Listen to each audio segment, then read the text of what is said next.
Python പ്രോഗ്രാമിലെ ഏറ്റവും important ആയിട്ടുള്ള ടോപ്പിക്കായ റേഞ്ച് ഓഫ് ഫങ്ഷൻസ് ആണ് നമ്മൾ ഇന്ന് പഠിക്കാൻ പോകുന്നത്.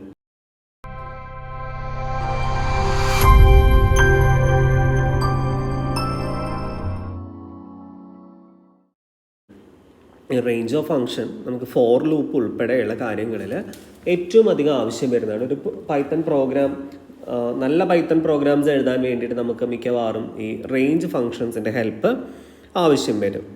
അപ്പോൾ റേഞ്ച് ഓഫ് ഫങ്ഷൻ എന്ന ഫങ്ഷൻ മെയിനായിട്ട് ചെയ്യുന്ന കാര്യം എന്താണെന്ന് വെച്ച് കഴിഞ്ഞിട്ടുണ്ടെങ്കിൽ നമുക്കൊരു സീരീസ് ഓഫ് നമ്പേഴ്സ് റിട്ടേൺ ചെയ്യും.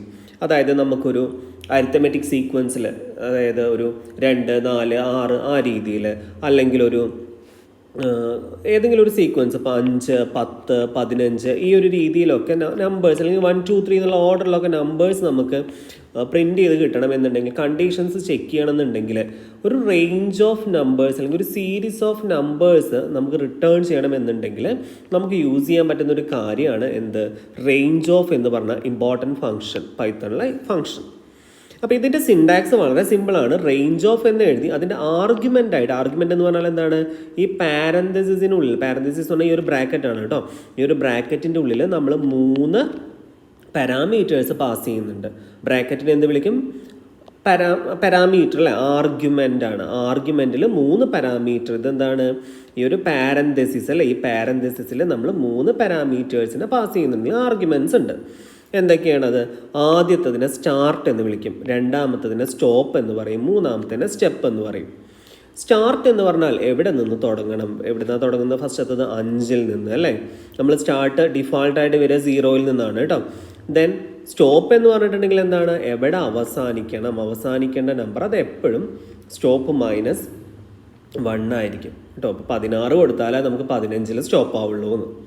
പിന്നെയുള്ള സ്റ്റെപ്പാണ് എന്ന് വെച്ചാൽ എത്ര വെച്ചിട്ടാണ് ഇതിങ്ങനെ ഇൻക്രിമെൻ്റ് ആവുന്നത് അല്ലെങ്കിൽ ഡിക്രിമെൻ്റ് ആവുന്നത്.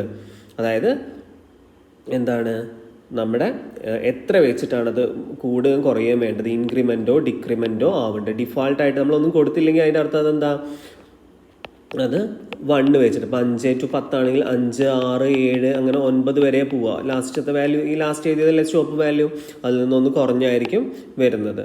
ക്ലിയർ ആയോ? അപ്പോൾ ഇതാണ് നമ്മുടെ റേഞ്ച് ഫംഗ്ഷൻ എന്ന് പറയുന്നത്. റേഞ്ച് ഫംഗ്ഷന് 3 പാരാമീറ്റേഴ്സ് ഉണ്ട്, ആർഗ്യുമെൻറ്റ്സ് ഉണ്ട്, സ്റ്റാർട്ട്, സ്റ്റോപ്പ്, സ്റ്റെപ്പ്. സ്റ്റാർട്ട് നമ്മുടെ starting position of the sequence ആണ്. രണ്ടാമത്തത് എന്താണ്? സ്റ്റോപ്പിംഗ് പൊസിഷനാണ്. അതായത് അതൊരിക്കലും ഇൻക്ലൂഡ് ആവില്ല എന്ന് പറയുന്നത് മൈനസ് ആയിട്ടായിരിക്കും വരിക. പിന്നെ കൊടുക്കുന്ന സ്റ്റെപ്പ് വാല്യൂ ആണ്. എത്ര വെച്ചാണ് ഇൻക്രിമെൻ്റ് ആവേണ്ടത് ആ വാല്യൂവിനെയാണ് നമ്മൾ സ്റ്റെപ്പ് വാല്യൂ എന്ന് പറയുന്നത്. അത് ഡിഫാൾട്ട് വാല്യൂ 1 ആണ്. ഇനി എങ്ങനെയാണ് നമുക്ക് ഫോർ ലൂപ്പിൽ ഈ ഒരു റേഞ്ച് അപ്ലൈ ചെയ്യാൻ നോക്കാം. അപ്പം നമുക്കൊരു സീക്വൻസ് ഓഫ് ഇൻറ്റിജേഴ്സ് ക്രിയേറ്റ് ചെയ്യണമെന്ന് വിചാരിക്കുക. 0 മുതൽ സ്റ്റോപ്പ് -1 വരെയാണ് നമുക്ക് ചെയ്യേണ്ടത്. 0 to സ്റ്റോപ്പ് -1.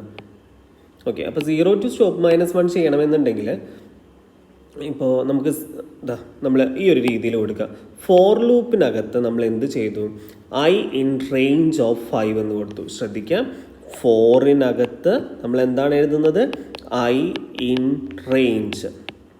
ബ്രാക്കറ്റിൽ 5 മാത്രമേ കൊടുക്കുന്നുള്ളൂ അല്ലേ. അങ്ങനെ കൊടുത്തു കഴിഞ്ഞിട്ടുണ്ടെങ്കിൽ നമുക്ക് ആക്ച്വലി ഞാൻ പറഞ്ഞതനുസരിച്ച് 3 കാര്യങ്ങളുണ്ട്. എന്തൊക്കെയാണ്? സ്റ്റാർട്ട്, സ്റ്റോപ്പ്, സ്റ്റെപ്പ് അല്ലേ. ഇതിൽ സ്റ്റാർട്ടിൻ്റെ ഡിഫാൾട്ട് വാല്യൂ 0 ആണ്, സ്റ്റെപ്പിൻ്റെ ഡിഫാൾട്ട് വാല്യൂ 1 ആണ്. അപ്പോൾ ഡിഫാൾട്ട് വാല്യൂ ഇല്ലാത്തത് ഏതിനാണ്? സ്റ്റോപ്പിനാണ് അല്ലേ. സ്റ്റോപ്പിൽ എന്ത് കൊടുത്തോ അതിൽ നിന്ന് ഒന്ന് മൈനസ് ചെയ്യുന്നവരെയാണ് എടുക്കുക. സ്റ്റോപ്പ് -1 വരെയാണ് പോവുക അല്ലേ. സോ 5 ആയ സ്ഥിതിക്ക് 5 - 1 ആയുള്ള 4 വരെ, അതായത് 0 നിന്ന് തുടങ്ങി 4 വരെ ഒന്ന് ഇൻക്രിമെൻ്റ് ചെയ്ത് പോകും. അപ്പോൾ ഇതിൽ നമ്മൾ പ്രിൻ്റ് I എന്ന് കൊടുത്താൽ എന്ത് സംഭവിക്കും? പ്രിൻ്റ് ഐയുടെ ഫസ്റ്റ് വാല്യൂ എന്ത് വരും? 0 വരും അല്ലേ. 0, 1, 2, 3, 4 അല്ലേ വരുന്നത്. അപ്പോൾ ഫസ്റ്റ് പ്രിൻ്റ് എന്ത് ചെയ്യും? 0 എന്ന് വരും. ദെൻ എന്ത് ചെയ്യും? വീണ്ടും ഇങ്ങോട്ടേക്ക് പോവും അല്ലേ. ഇതിൻ്റെ ഇൻറ്റൻറ്റ് കുറച്ചൊന്ന് ഇപ്പുറത്തേക്ക് എഴുതണം കേട്ടോ, അല്ലെങ്കിൽ ഇത് 2 തവണ പ്രിൻ്റ് ആയിട്ട് വരും. അപ്പോൾ ഇതൊന്നും ഇങ്ങോട്ട് നീക്കി എഴുതാം, കാരണം നമുക്ക് ഇതിനകത്ത് കേളി ബ്രേസ് യൂസ് ചെയ്യുന്നില്ല. ഈ 4 അടിയിൽ വരുന്നതാണ് വർക്ക് ചെയ്യുന്നത് അല്ല. അത് കഴിഞ്ഞതിന് ശേഷമാണ് അതിൻ്റെ താഴത്തെ ലൈനിലേക്ക് വരുന്നത്. ദെൻ 1, 2, 3 അങ്ങനെ 4 വരെ പ്രിൻ്റ് ചെയ്തിട്ട് അവസാനം ആ ഡൺ എന്നുള്ളത് വരും. സോ ഇത്രയും സിമ്പിളാണ് നമ്മൾ ഈ ഫോർ ലൂപ്പിൽ യൂസ് ചെയ്യുന്ന റേഞ്ച് ഫംഗ്ഷൻ. ഇനി നമുക്ക് സ്റ്റാർട്ടും സ്റ്റോപ്പും വെച്ചുള്ളൊരു എക്സാമ്പിൾ നോക്കാം.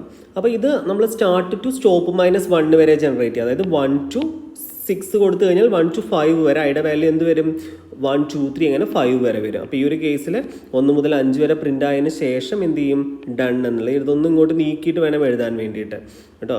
ഇൻറ്റൻറ്റ് കറക്റ്റ് ആണ്, അപ്പോഴാണ് ലാസ്റ്റ് ഡൺ വരെ അല്ലെങ്കിൽ റിപ്പീറ്റ് ആയിട്ട് ഡൺ എന്നുള്ളത് പ്രിൻ്റ് ആയി വരും. അപ്പോൾ സ്റ്റാർട്ടും സ്റ്റോപ്പും കൊടുത്താൽ ഇങ്ങനെയാണ് സംഭവിക്കുന്നത്. സ്റ്റാർട്ട് വാല്യൂ അപ്പോൾ 0 ആയിരിക്കില്ല, നമ്മൾ എന്താണോ സ്റ്റാർട്ട് വാല്യൂ കൊടുത്തത് 1 കൊടുത്താൽ 1 വരെ, 6 കൊടുത്തിട്ടുണ്ടെങ്കിൽ സ്റ്റോപ്പ് വാല്യൂ 6 കൊടുത്താൽ അതിൻ്റെ മീനിങ് എന്താ 5 വരെ. അപ്പോൾ 1 to 5 വരെ പ്രിൻ്റ് ആവും. ഇനി സ്റ്റാർട്ടും സ്റ്റോപ്പും സ്റ്റെപ്പും കൊടുത്തിട്ട് നമുക്ക് ചെയ്യാം. അപ്പോൾ ഇതെന്താണ് സ്റ്റാർട്ടിൽ നിന്ന് തുടങ്ങി എത്രയാണോ സ്റ്റെപ്പ് പറയുന്നത് അത് വെച്ച് കൂടി പോയി അല്ലെങ്കിൽ കുറഞ്ഞു പോയി അല്ലെ നമ്മൾ ഇൻക്രിമെൻറ്റ് ചെയ്യാനാണ് ശ്രമിക്കുന്നത്. അപ്പോൾ ഇൻക്രിമെൻറ്റ് ചെയ്തിട്ട് സ്റ്റോപ്പ് -1 വരെ പോകും. മനസ്സിലായോ? അപ്പോൾ 4i ഇൻ റേഞ്ച് 1, 10, 2 എന്ന് പറഞ്ഞിട്ടുണ്ടെങ്കിൽ 2 വെച്ചിട്ട് ഇൻക്രിമെൻ്റ് ആവും അല്ലേ. 2 വെച്ചിട്ട് ഇൻക്രിമെൻ്റ് ആവും എന്ന് പറഞ്ഞാൽ 1 പിന്നെ എന്ത് വരും 3 അല്ലേ. ഐയുടെ വാല്യൂ 1, 3, 5, 7, 9 സ്റ്റോപ്പ് -1 വരെ. ക്ലിയർ ആയോ? അപ്പോൾ ഈ പ്രിൻ്റ് ഐയിൽ എന്ത് സംഭവിക്കും? പ്രിൻ്റ് 1, 2, 3 എന്ന് പറഞ്ഞ് പ്രിൻ്റ് ആവും. ഇതൊന്ന് ഇൻറ്റൻറ്റ് ഇങ്ങോട്ട് നീക്കി എഴുതണം. 4നോട് ഒപ്പമാണ് പ്രിൻ്റ് വേണ്ടത്, അല്ലെങ്കിൽ ഓരോ തവണയും ഡൺ എന്നുള്ളത് പ്രിൻ്റ് ആവും. ക്ലിയർ ആയോ? ഇനി ശ്രദ്ധിക്കേണ്ട കാര്യം റേഞ്ച് ഓഫ് ഫങ്ഷൻ ഇൻറ്റിജർ ആർഗ്യുമെൻറ്റ്സിൽ മാത്രമേ വർക്കാവുള്ളൂ. അതായത് റേഞ്ചിനുള്ളിൽ നമ്മൾ കൊടുക്കുന്ന 3 കാര്യങ്ങളും നമ്പേഴ്സ് ആയിരിക്കണം. എല്ലാതും പോസിറ്റീവോ നെഗറ്റീവോ നമ്പേഴ്സ് നമുക്ക് കൊടുക്കാം. സ്റ്റെപ്പ് വാല്യൂ ഒരിക്കലും എന്താവാൻ പാടില്ല 0 ആവാൻ പാടില്ല. അതായത് 5, 15, 0 എന്ന് കൊടുക്കരുത്. സ്റ്റെപ്പ് വാല്യൂ ഒരിക്കലും എന്താവരുത് 0 ആകാൻ പാടില്ല. അപ്പോൾ ഇതൊക്കെയാണ് നമ്മൾ ഈ ഒരു റേഞ്ചിൽ ശ്രദ്ധിക്കേണ്ട കാര്യങ്ങൾ. എക്സാമ്പിൾ നോക്കാം. റേഞ്ച് ഓഫ് 10 എന്ന് പറഞ്ഞിട്ടുണ്ടെങ്കിൽ നമ്മൾ എന്തേ കൊടുത്തിട്ടുള്ളൂ സ്റ്റോപ്പ് വാല്യൂ ആണ്. അപ്പോൾ ഡിഫാൾട്ട് 0യിൽ നിന്ന് തുടങ്ങി സ്റ്റോപ്പ് -1 ആയുള്ള 9 വരെ പോകും. 5, 10 എന്ന് എഴുതി കഴിഞ്ഞാൽ 5 to 9 എന്ന് വരെ പോകും അല്ലേ, കാരണം സ്റ്റാർട്ട് വാല്യൂ അവിടെ 5 ആണ്.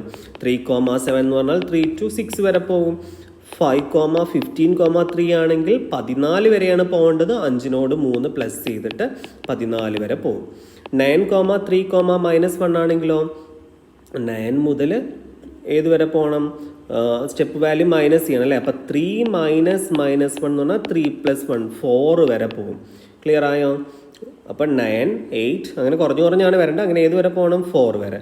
Step value minus stop value എന്ന് എന്ത് ചെയ്യണം? മൈനസ് ആ തന്ന സംഖ്യയാണ് കുറയ്ക്കുന്നത് കേട്ടോ. ദെൻ 1, -2 ആണെങ്കിലോ 1 - -2 അപ്പോൾ എന്ത് വരും? 1 + 2 അതായത് 3 എന്ന് വരും. ക്ലിയർ ആയോ?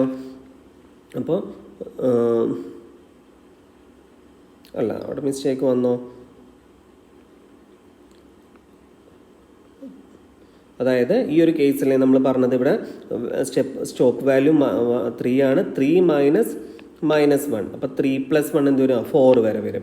അടുത്ത കേസിലോ -2 -2 അല്ല, ലാസ്റ്റ് വാല്യൂ എന്താണ്? 1 ആണ് അല്ലേ.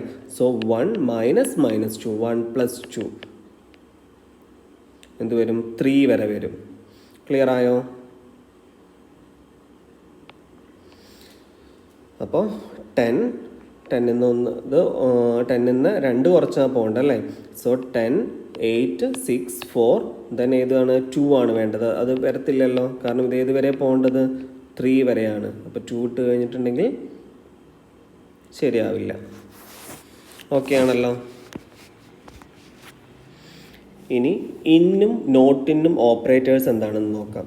3 in 1, 2, 3, 4 എന്ന് പറഞ്ഞിട്ടുണ്ടെങ്കിൽ 3 എന്ന് പറഞ്ഞ സംഭവം ഈ ഒരു ലിസ്റ്റിലുണ്ടോ എന്ന് നോക്കും. ഇതിനകത്തുണ്ടോ? സ്ക്വയർ ബ്രാക്കറ്റിൽ എഴുതുന്ന ലിസ്റ്റാണ്. 3 ഇതിനകത്തുണ്ടെങ്കിൽ ട്രൂ എന്ന് വരും. 5 in എന്ന് കൊടുത്തു കഴിഞ്ഞാൽ എന്ത് സംഭവിക്കും? ഫാൾസ് എന്ന് പ്രിൻ്റ് ആവും. 5 not in അല്ലേ, നോട്ട് ഇൻ തന്നെയാണ്, അപ്പോൾ അത് ട്രൂ ആണ്. ഓക്കെ ആണല്ലോ. അപ്പോൾ ഇതന്നെ നമുക്ക് ലിസ്റ്റിലും അതുപോലെ സെറ്റ്സിലും ടപ്പിളിലും ഒക്കെ ചെയ്യാൻ പറ്റും. ലിസ്റ്റ് എപ്പോഴും എഴുതുന്നത് എങ്ങനെയാണ്? സ്ക്വയർ ബ്രാക്കറ്റിലും. സെറ്റാണ് എഴുതുന്നതെന്നുണ്ടെങ്കിൽ കേളി ബ്രേസിലും. ടപ്പിളാണെന്നുണ്ടെങ്കിൽ പാരന്തസിസിലും. ഡിക്ഷണറിയും നമ്മൾ എഴുതുന്നത് എന്തിൽ തന്നെയാണ്? സെറ്റ് എഴുതുന്ന പോലെ തന്നെയാണ്.